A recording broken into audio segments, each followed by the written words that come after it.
Now, if you want more NFL draft videos for free, you've come to the right spot. Hit that sub button so you don't miss out. YouTube.com/chatsportstv. Free NFL draft videos all season long. Plus, of course, will be live once we get to the NFL draft in not that much time.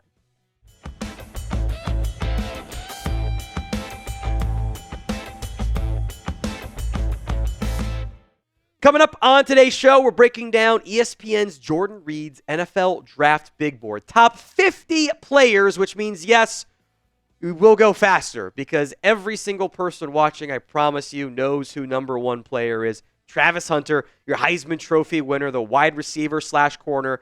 I don't feel a need at all to spend much time on him. I think he's going to be as close to a consensus number one overall player as you're going to see in really any draft class. I think most teams will view him as a receiver a little bit, corner as much as possible, unless he really wants to play receiver to get more money. But the market's changing a little bit too. Mason Graham is number 2, which doesn't surprise me very much there. He's a very well-rounded interior defensive lineman. The issue is he's not a Quentin Williams-type prospect. And in general, there's not a bunch of obvious top 5 talents, even top 10 talent in this class.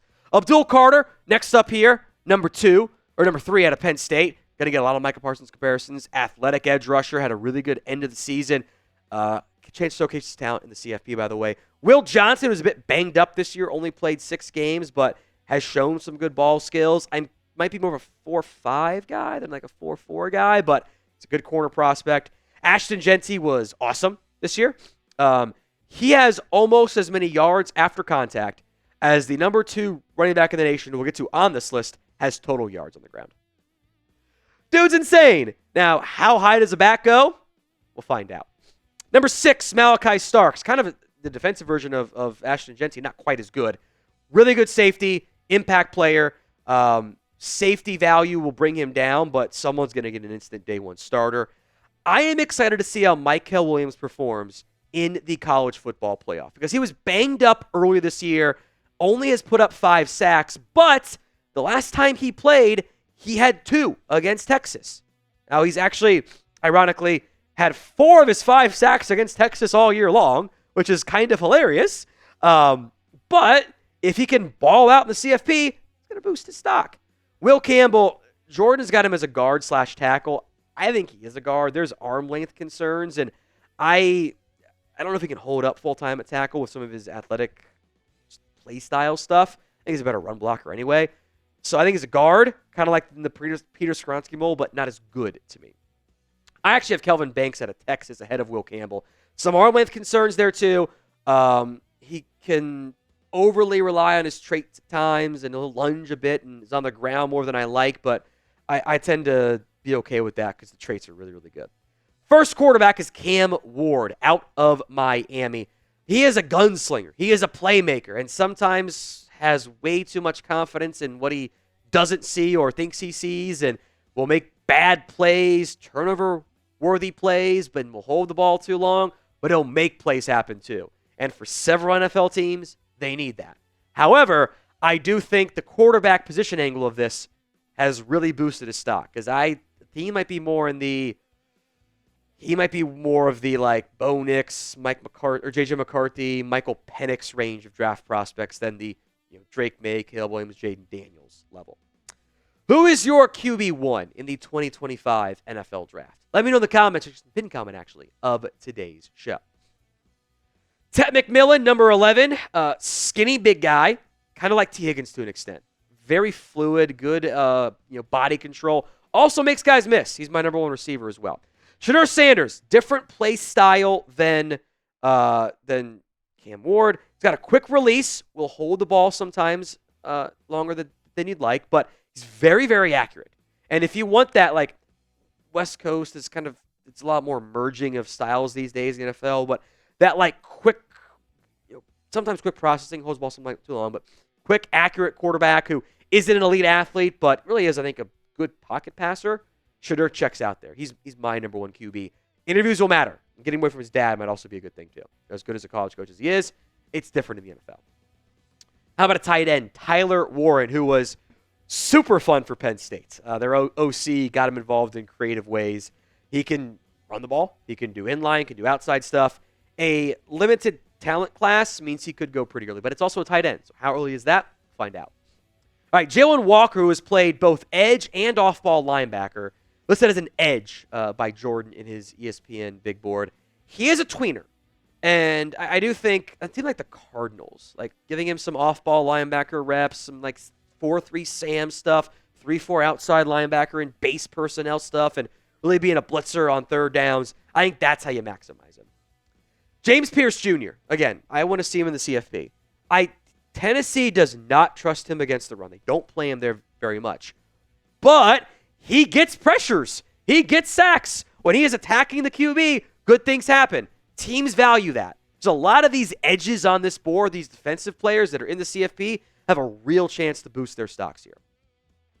Walter Nolan, number 16 out of Ole Miss here. The transfer from A&M. He's a 3 technique. Former highly touted 5-star recruit, number 1 overall player. I think Jordan kind of admits this in his article, he is more willing to buy the 1-year breakout when you were a number 1 overall recruit than the 1-year wonder if you were a bit more of an unknown, which I think is fair to an extent. For a lot of people, and still might be, Josh Simmons might have been the number 1 tackle if he hadn't torn his ACL against Oregon back in October. So timing is going to be a little bit tricky, but he was dominating for Ohio State before that injury. So if you want an actual, no doubt left tackle, that might be one to monitor. Uther Bird out of Missouri is just a yak machine. Bad year for Missouri because the quarterback play, he was banged up too. But go watch his 2023 stuff. He was really, really good. Shamar Stewart. This worries me. He's a big guy, 6'6", 290.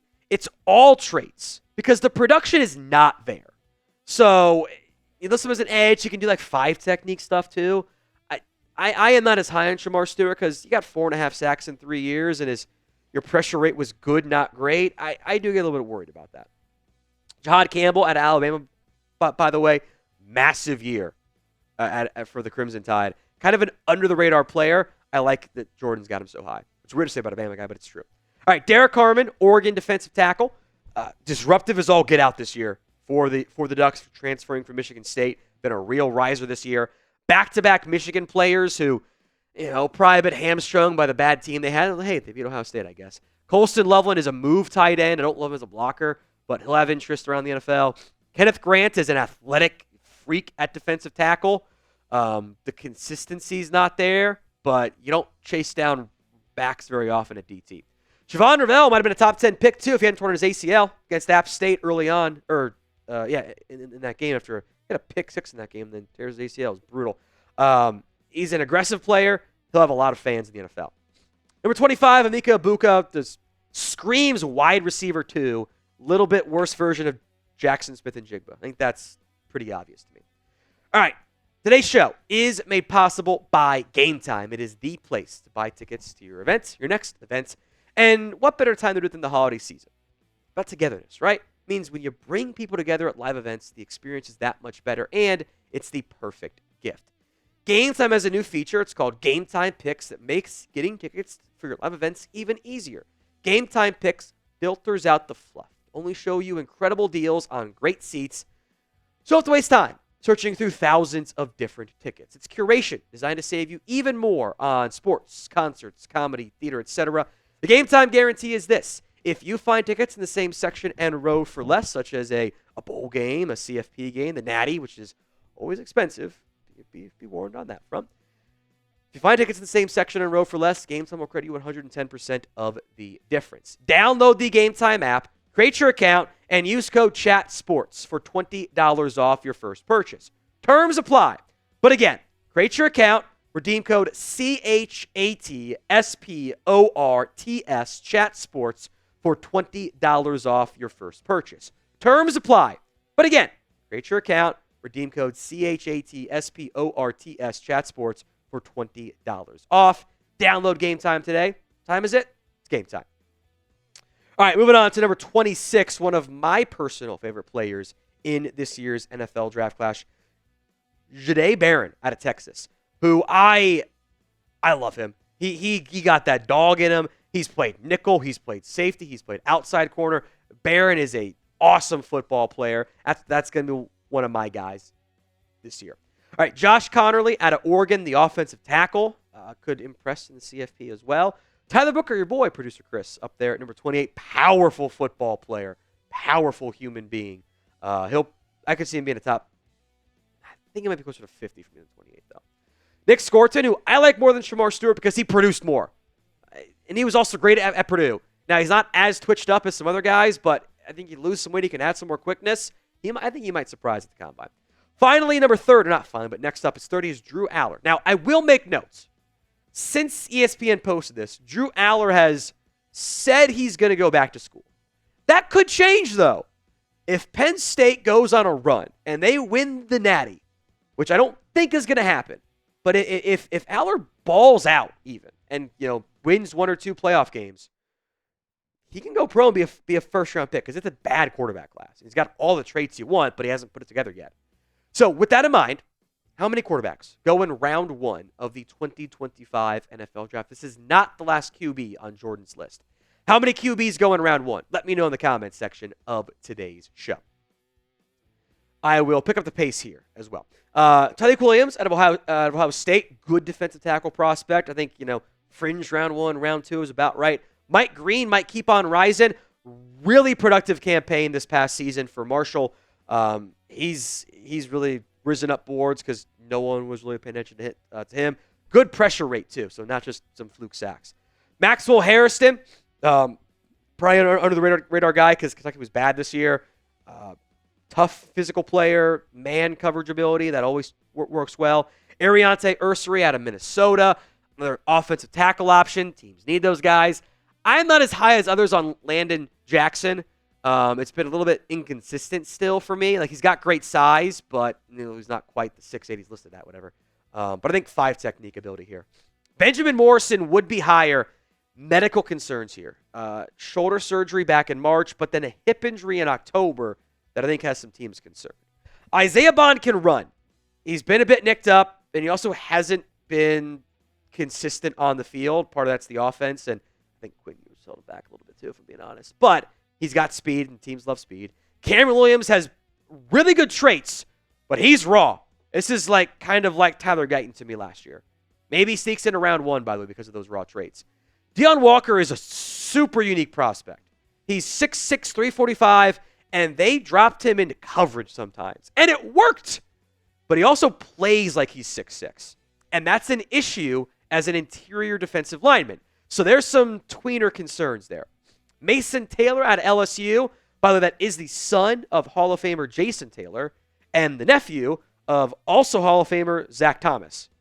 Talk about bloodlines, man. And he's a tight end, not a defensive player. Go figure. He was very good this year for LSU. He can do some slot stuff. I like him as a day 2 guy. Who is your favorite player in the 2025 NFL Draft? Let me know in the comments section of today's show. Let's go to a freaky athlete from South Carolina, Nick Imanwori, who is also good in my CFP Dynasty. Glad we can say that kind of stuff now. He's good in video games. He's a good player. But he's a freak athlete, a good year for South Carolina. Physical player. You want that, Jeremy Chin type. He's 6'3", 227. Fits that mold. He'll test well at the combine. Jonas Savaiinaea out of Arizona. He's played guard and tackle. I think will be a top 50 pick. Evan Stewart's has been really inconsistent. But he's also played well against Ohio State and Boise State and showed up at times, but he hasn't been consistent. That's going to make him an inconsistent grade for various teams and media scouts. Marion Hampton, overshadowed by Ashton Jeanty correctly, but he was also really good this year for a bad UNC team. He had also 1,000 yards after contact. It's pretty good. Marcus Bowe, underrated prospect out of Purdue, screams day 2 pick. He's played guard and tackle. Jordan's got him as a center. That kind of annoys me sometimes because I thought people put him at center because they just don't think he can play guard or tackle. I think he can play any spot on the offensive line, though. All right, another under-the-radar name, Armand Membu out of Missouri, who has gotten some buzz as of late. He has been a real riser this kind of since late season to now. Glad Jordan Reid's giving him some love. Glad my boy Elake Omenor out of Stanford on this list. He had 831 yards for a bad Stanford team and bad Stanford offense. He made just highlight reel plays constantly. He had too many drops here, sure. He's got talent, though. Kyle Kennard, part of a really good South Carolina defense, really. Like, they had a lot of good players this year. A lot of good talent up front, too. 11.5 sacks in the SEC, by the way, led the entire SEC. You'd think the SEC sack would be getting more hype than what he is right now. Elijah Aurora, he's almost a move tight end. 6 touchdowns. Willing than maybe more so dominant blocker, but he did some good stuff there. And finally, Jalen Milroe out of Alabama. He's got the mobility. Look, big-ish guy. He's like 6'2", 225, so stocky, solid frame. Big guy, run fast, throw ball far. That guy gets drafted early. He is not consistent as a middle-of-the-field passer, though, and that's concerning. 5 of his picks were thrown 5 or fewer yards downfield. That's not supposed to happen. Great deep ball. It's the other stuff that's got to get figured out still. Who did ESPN leave off of their top 50 big board? Let me know in the comments section of today's show.